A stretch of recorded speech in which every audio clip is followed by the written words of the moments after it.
남자친구들이 그 허세가 있잖아요, 사춘기 오면은. 그래서 그 허세 때문에 이렇게 자위를 많이 하는 거를, 많이 할 수 있는 거를 조금 내가 상남자다라는 식으로 생각하는 친구들이 있어요. 그래서 좀 이렇게 많이 하는 걸로 의드되는 경향이 좀 있다 보니까 이 자위 횟수가 좀 많이 무분별해지는 경우가 있어요. 실제로 저는 만나본 아이 중에서 하루에 10번 이상 자위를 하는 아이도 만나본 적이 있거든요. 안녕하세요, 아들 성교하는 아빠입니다. 지난 영상에서는 아들이 자위하는 것을 목격했을 때 어떻게 대응을 하는지에 대해서 이야기를 해봤는데요. 이번 영상에서는 대응법이랑은 좀 다르게 어떠한 교육을 해주면 좋은지에 대해서 중점으로 이야기를 해볼까 합니다. 요것도 이제 3가지의 핵심 포인트가 있는데요. 가장 첫 번째로 중요한 것은 이래나 저래나 장소에 대한 부분이라고 생각합니다. 실제로 제가 아이들을 만나다 보면은, 이렇게 많이 이렇게 자위를 한다고 하는 장소가 화장실이거든요. 물론 밖에 화장실은 아니고 집에 있는 화장실을 의미합니다. 집에 있는 화장실에서 자위하는 게 나쁜 거냐 하면은 나쁜 건 아니거든요. 일단은 남자아이들이 자위할 때 화장실을 찾는 이유가 있기는 해요. 뭐냐면은 좀 더 처리하기 편하다라는 그런 장점이 분명히 있거든요. 아무래도 남자친구들은 정액이 사정이 되다 보니까 그거를 처리를 해야 되는데 화장실이면은 확실히 그게 좀 편하죠. 그래서 화장실에서 자위를 하는 경우가 굉장히 많습니다. 그래서 뭐 저도 이런 경험이 실제로 있고 모르는 건 아니기 때문에 나쁘다라고 생각하는 거는 전혀 아닙니다. 근데 그럼에도 불구하고 제가 아이들한테 교육할 때 가장 첫 번째로 중요하게 생각하는 이런 장소에 대한 원칙은 너가 자위를 하는 것이 누군가에게 불편함을 줘서는 안 된다라는 부분이거든요. 근데 남자아이들이 화장실에서 자위를 하다 보면은 화장실에 있는 시간이 좀 급작스럽게 많이 늘어나는 경우가 있어요. 뭐 짧게는 20분에서 길게는 뭐 진짜 4, 50분, 1시간까지 있는 아이들이 있거든요. 아이의 방에 화장실이 전용으로 있어갖고 그러면은 상관이 없겠지만 사실 대부분의 가정 내에서 화장실은 가족 공용 공간이잖아요. 저는 이게 본인의 자위를 위해서 화장실에서 그렇게 오랫동안 시간을 갖고 있는 게 그렇게 이제 좋은 일은 아니라고 생각을 합니다. 가족들이 불편해지니까요. 그리고 실제로 약간 우리 어머님들, 아버님들께서도 눈치가 좀 있으신 분들은 내 아이가 화장실에서 자위를 하나라는 생각이 드는 순간 이게 좀 되게 많이 불편해질 수 있어요. 저는 그래서 아이들한테 자위를 하기에 가장 최적의 장소는 화장실이 아니라 방이다 라고 교육을 합니다. 근데 여기서 변수가 하나 있는데 제가 아이들한테 화장실에서 하지 말고 방에서 하라라고 얘기를 하면은 한 중1, 중2쯤 되는 아이들이 많이 얘기하는 게 선생님 제 방에 문고리가 없어요. 뭐 혹은 엄마가 그거를 뭐 뽑아놨어요. 그래서 문을 못 잠가요. 엄마가 갑자기 막 들어와요. 요런 얘기를 하는 친구들이 굉장히 많이 있거든요. 그래서 이 부분은 우리 양육자님들께서 약속을 해줘야 돼요. 가족이 불편하지 않게 아이가 자위를 할 수 있도록 하기 위해서 아이의 자위를 가족이 불편하게 해서도 안 되는 겁니다. 그래서 만약에 이 영상을 보시는 분들 중에서 정말로 아이의 그런 자위 행위가 걱정이 되어서 방문을 이렇게 못 잠그게 해놨다 하는 분들이 계시다고 하면은 저는 이번 기회에 문고리 잘 잠글 수 있게 도와주시고, 그리고 이제 뭐 다이소나 그런 데 가면은 그 팻말 같은 거 있잖아요. 방문에다가 이렇게 달 수 있는 거.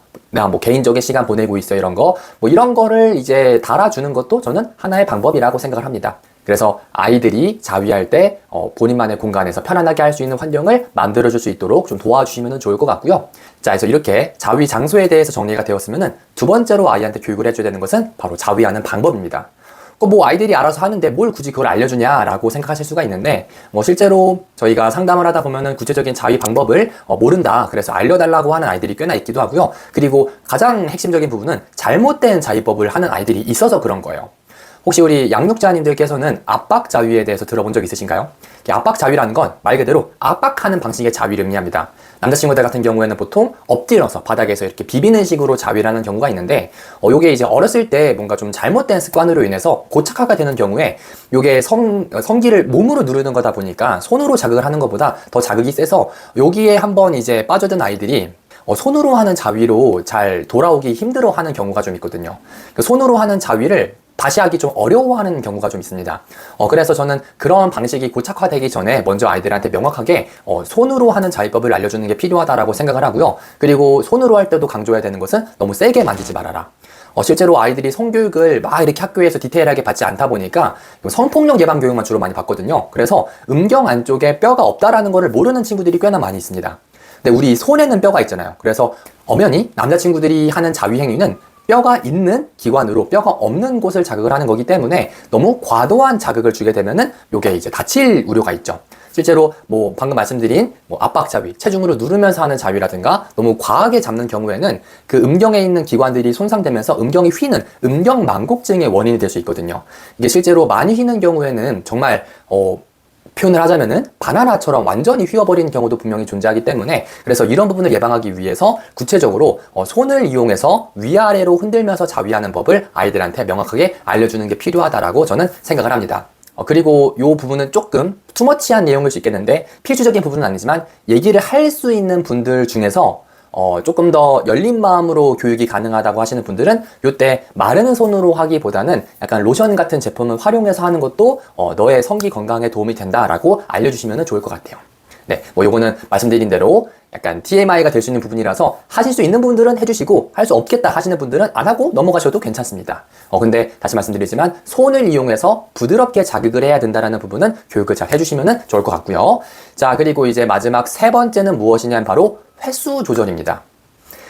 이 횟수 조절이 실제로 굉장히 큰 문제인데, 남자친구들이 그 허세가 있잖아요, 사춘기 오면은. 그래서 그 허세 때문에 이렇게 자위를 많이 하는 거를, 많이 할 수 있는 거를 조금 내가 상남자다라는 식으로 생각하는 친구들이 있어요. 그래서 좀 이렇게 많이 하는 걸로 의드되는 경향이 좀 있다 보니까 이 자위 횟수가 좀 많이 무분별해지는 경우가 있어요. 실제로 저는 만나본 아이 중에서 하루에 10번 이상 자위를 하는 아이도 만나본 적이 있거든요. 그래서 제가 그 친구한테는 절대로 그러지 말아라라고 얘기를 했는데, 이게 중독이 돼서 그런 거 아니냐라고 생각하실 수 있겠지만 그런 영역이 아닙니다. 정말로 몰라서 잘못 알고 있어서 그렇게 무분별하게 행동하는 친구들이 훨씬 더 많거든요. 그래서 교육 한 번만 제대로 해주면은 바로 수정이 되는 부분이기 때문에 한 번쯤은 명확하게 잡아주는 게 필요하다라고 저는 생각을 하는데, 이제 여기서 근데 그 횟수를 조절해야 되는 이유가 있을 거잖아요. 이게 실제로 이렇게 세포적인 관점에서 보면은 많이 하는 게 좋을 수도 있어요. 실제로 좀 서양 쪽에서 얘기하는 그런 논문들을 좀 살펴보면은 자위를 많이 했을 때 오히려 전립선 암의 발병률이 떨어진다라든가 정자가 더 건강해진다라든가 그런 데이터들이 있기 때문에, 실제로 이런 얘기만 들은 아이들은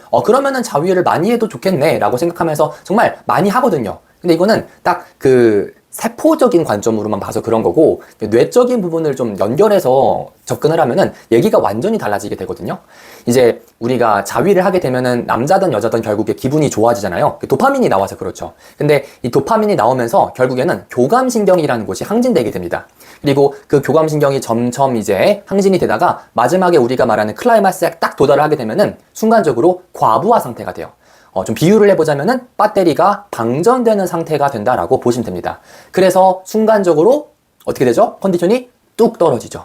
이거를 아이들이 현자타임이라고 표현을 하고, 뭐 현타 이렇게 줄여서 얘기를 하기도 하는데, 그거를 그냥 가볍게 넘기고 그냥 현타 왔네, 현타 회복하면은 또 자위해야지, 뭐 그렇게 하는 게 아니라 과부하 상태가 된다라는 걸 아이들이 인지를 해야 돼요. 과부하 상태가 되기 때문에 뇌는 그 후에 회복의 단계로 들어가게 됩니다. 그러면은 어떻게 되느냐? 졸리죠. 그리고 몸이 좀 무거워지기도 하고 집중력도 떨어지게 됩니다. 실제로 요 영상을 보시는 우리 아버님들이 계시다고 하면은 요 부분에 대해서 조금 더 공감이 되실 거예요. 근데 여기서 그러면 여자친구들이랑 남자친구들이랑 좀 다르냐라고 했을 때, 요게 조금 논란의 여지가 있을 수 있는 부분이긴 한데, 여기서 살짝 동양의학적인 관점을 살펴보면은, 동양의학에서는 정액을 백혈이라고 표현을 합니다. 하얀색 피. 그래서 엄청 중요한 거라고 생각을 하거든요. 실제로 배설물이 아니죠. 그 안에는 뭐 흔히 아는 것처럼 뭐 단백질이라든가 아연, 미네랄 등의 각종 영양분들이 들어있는 거기 때문에, 요런 영양분이 빠져나온다라는 거랑 동양의학에서 얘기하는 정액이 백혈이라고 하는 거랑은 어느 정도 일맥상통하는 부분이 있어요. 그래서 사춘기 아이들뿐만 아니라, 그러니까 우리 그 성인들 얘기를 좀 해보자면은, 어른들 이제 기준으로 관계를 좀 되게 자주 하면은 그 남성들이 흔히 좀 이렇게 쏙 이렇게 기가 빨리잖아요. 그 기력이 좀 떨어지게 되죠. 그러니까 요런 관점이 이렇게 동양의학적으로 보면은 조금 더 잘 설명이 되거든요. 그래서 요런 부분까지 살짝 섞어서, 근데 뭐 동양의학적인 부분까지 조금 건드려주기 어렵다 하면은 확실하게 전달해줘야 되는 것은, 너의 뇌가 과부하 상태가 되어서 너가 이 자위를 과하게 하면은 계속 뇌가 회복의 단계로 있다 보니까 너의 일상생활에 무리가 올 수 있다. 너의 컨디션 저하의 원인 될 수 있다는 것을 아이한테 명확히 알려주는 게 필요하죠. 그래서 너의 일상에 영향을 주지 않을 만큼만 자위라는 게 좋다라고 아이들한테 교육해주는 게 중요한데, 그러면 그 적정 횟수가 몇 번이냐 하면은, 이거는 뭐 아이들마다, 사람마다 다를 수 있고 또 나이대마다 다를 수 있겠지만, 제가 평균적으로 전달하는 횟수는 일주일에 1회에서 2회 정도입니다.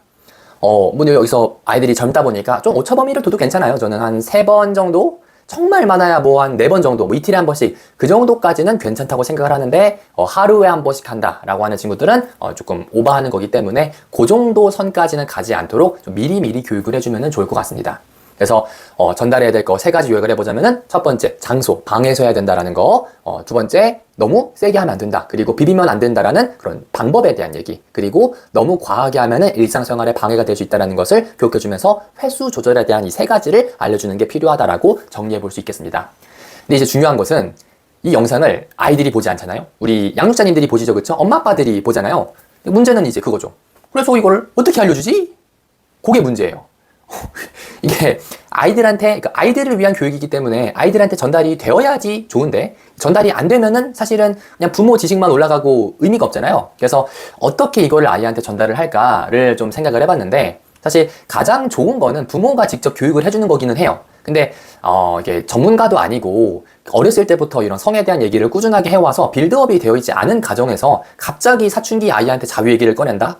이거 부모도 쉽지 않고 그걸 받아들이는 아이 입장에서도 쉬운 얘기는 아닙니다. 그래서 저는 가능하면은 부모가 해주면 좋다. 그리고 여기서 경험이 있는 아빠가 얘기를 해주면은 조금 더 도움이 될 가능성이 높다. 근데 그게 안 된다고 하면은 요 영상을 아이한테 슬그머니 공유를 해주는 것도 아주 좋은 방법이라고 생각을 합니다. 물론 아이가 이거를 공유 받았다고 해서 무조건 보고 따르리라는 그런 확신은 없죠. 근데 그래도 아이가 걱정이 되고 아이가 건강하게 자위를 했으면 좋겠다라는 생각이 있으시다면은 요 정도 용기는 조금 내서 조금은 노력을 해봐도 괜찮지 않을까라고 생각을 합니다.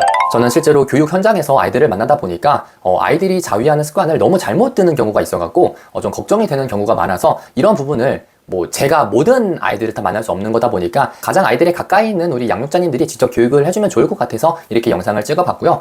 교육이 어렵다 하면은 영상을 공유하는 방법으로 대처를 해봐도 좋을 것 같습니다. 그래서 이렇게 이제 자유에 관련된 2번째 영상을 찍어봤는데요. 어떠신가요? 좀 많이 도움이 되셨나요? 그러면 구독과 좋아요 좀 많이 부탁을 드립니다. 네, 그 하나하나가 저에게는 큰 힘이 되기 때문에 좀 이렇게 눌러봐 주시면은 정말 감사하겠고요. 이후에도 자위뿐만 아니라 아들의 성교육에 도움이 될 만한 내용들을 많이 준비해 오겠습니다. 앞으로 할 얘기 진짜 많이 남았거든요. 기대해 주세요. 오늘 영상 여기까지입니다. 감사합니다.